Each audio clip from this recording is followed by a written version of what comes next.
Ari nyumba ria watho wa kunyihia njoherera hari ngombo wahitukiirio mwaka-ini wa 2016 ribitanya ori othe ria gucenjia watho uyu ta uria bengi rendekithagia nirireganitwo nario ni abunge.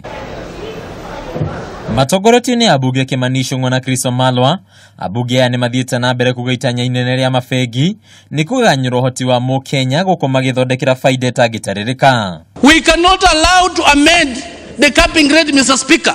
The banks have been making abnormal profits, and if you want to spur economic development in this country, it is indeed important, Mr. Speaker, that the loans must be affordable. We should never and we must never allow the banking industry to intimidate this House and indeed Kenyans to review the upper cap, because they will simply take this back to the era where we had interest rates as high as 24, 26, 28%. The SMEs are fearing to go to the banks because you can only borrow money when you have something to do with it that will give you a return higher than what you are paying.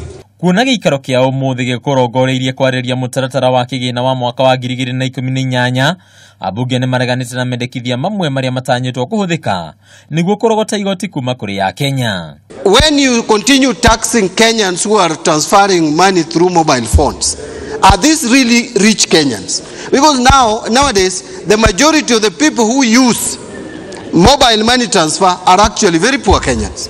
Ningĩ rũhonge rwa ũngania wa magoti rwa KRA no rũrutĩtwo mahĩtia gũkĩrĩkana korwo rwahota gũtabania mĩhang'o ya guo ta ũrĩa kwagĩrĩire bũrũri no ũhote kwĩrũgamĩrĩra kĩmbeca. And a lot of corruption has been happening in KRA, Mr. Speaker.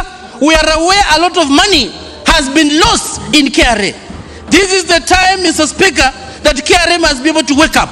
Handũ-inĩ ha mĩthea ũnjũria ya Kameme TV, rĩtwa rĩakwa nĩ Bataru wa Mwangi.